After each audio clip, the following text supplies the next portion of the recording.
Are you passionate about technology startups? Do you consider yourself an expert in a specific field and want to make a difference? Look no further.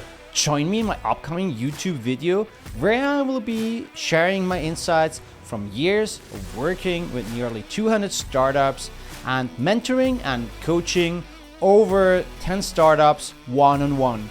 Discover 5.5 ways to become an effective coach or mentor for startups and help them thrive. Don't miss out on this opportunity to make a meaningful impact in the startup world. Stay tuned.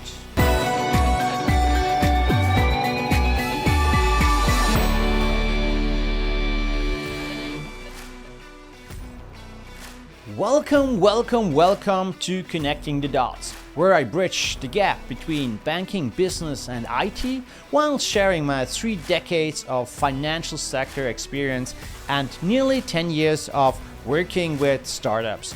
By subscribing to my YouTube channel, you'll gain fresh perspectives on thought-provoking content on how the financial world operates across borders, more specific on fintech, startups, geopolitics, China and Brazil.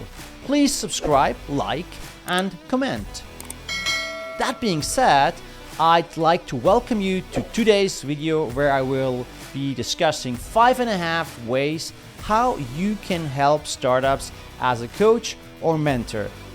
Whether you are an experienced entrepreneur or someone looking to give back to the community, these tips will help you provide valuable guidance and support to the next generation of business leaders.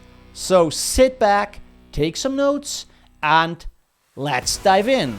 Tip number 1, understand your role. As a coach or mentor to startups founders, it's important to understand your role in their journey. While they take on significant risks and put in tireless effort to make their ventures succeed, you play a supporting role as someone who provides feedback and guidance.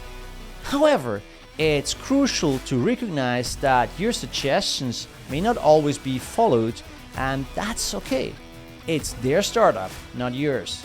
Remember that the founders have the ultimate responsibility and the big picture in mind.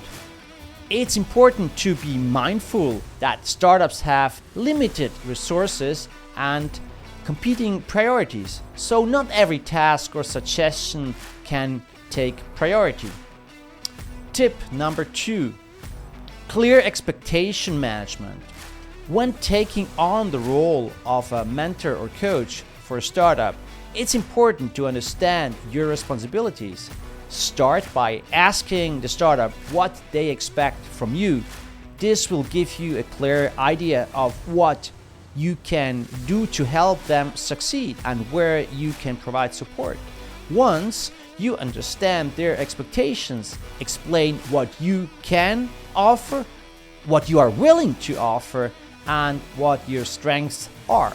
One area that can be easily misunderstood is the concept of door opening versus business development.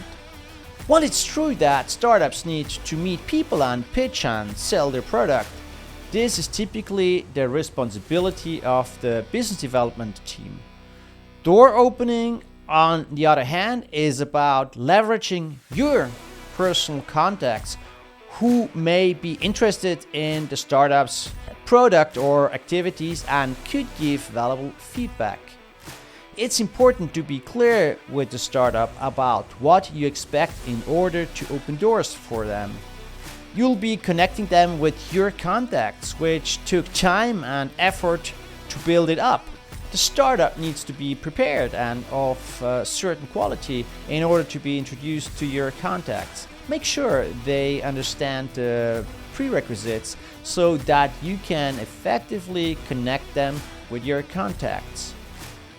By having open communication and a clear understanding of expectations, you can be a valuable mentor or coach for the startup and help them achieve their goals.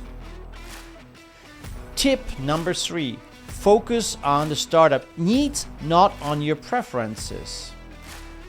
As a mentor or coach, it's important to support a startup where they need it the most, rather than just focusing on the areas you enjoy the most or are the most skilled in.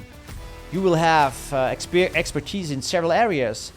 It's crucial to understand the startup's strengths and where they require assistance and which of your expertise they need the most. Start by identifying areas where the startup is already doing well and the areas where they need help. Consider where they're already receiving support, such as from an incubator or accelerator program or from other people. Focus on the areas where they are not covered and where you can provide the most value. For example, if they're already part of a fintech program, find out what this program already covers in advance. It doesn't make sense that you focus too much on that area as well. Instead, look for gaps in their knowledge or skills and offer guidance and support right there. By focusing on their specific needs, you can be a more effective mentor or coach. Tip number 4. Guide startups to discover their own paths, empowerment over directives.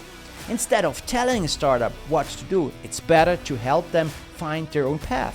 While it may be tempting to offer direct recommendations, this can limit their thinking and prevent them from considering alternative approaches. Start by listening to the ideas and providing feedback to show that you understand their perspective. Ask open-ended questions to guide their thinking and help them come to their own conclusions about what to do next. This will encourage them to think critically and consider all options before making decisions.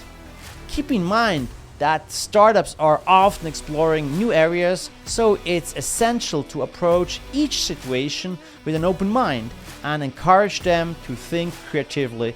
By empowering them to find their own solutions, you can help them build the skills and confidence they need to succeed in the long run. So refrain from giving direct recommendations and instead help them to discover the right path by themselves. Tip 5. Uncover the startup's blind spots.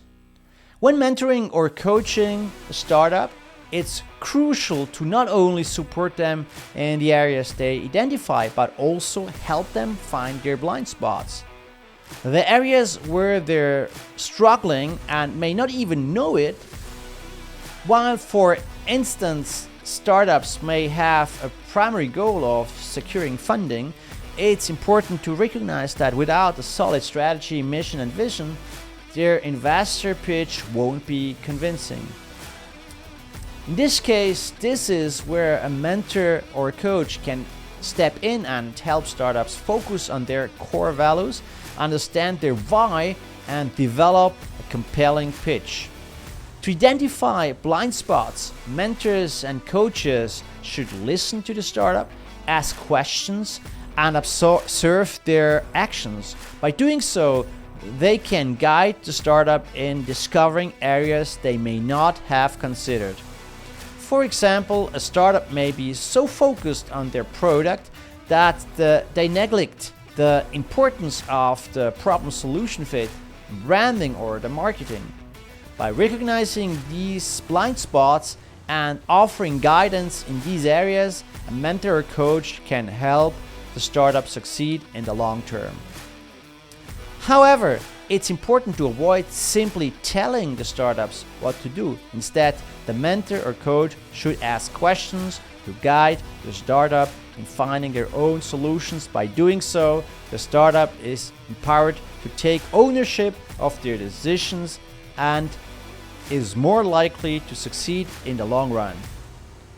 In summary, identifying blind spots and helping startups overcome them is crucial for success. Mentors and coaches can do this by listening, asking questions, and guiding startups to find these blind spots. To conclude, here my last tip. Tip number 5.5. the power of active listening for supporting startup founders. Being a startup founder is a challenging journey with both highs and lows. As a mentor or coach, empathy is one of the best ways to support them. Active listening is a powerful tool that can help you show understanding of the struggles and disappointments. By actively listening to their concerns, you can help them feel heard and validated. This can make a big difference in their motivation and ability to overcome obstacles. So take the time to really listen to the startup founders and ask questions to show that you understand their perspective. It's not always about offering solutions or advice. Sometimes it's just about being present and showing that you care. Active listening can help build trust and create a stronger mentor-mentee relationship, ultimately leading to greater success for the startup. I hope my insights have been helpful. Join the community by subscribing to my YouTube channel for more thought-provoking content. Don't forget to like and comment.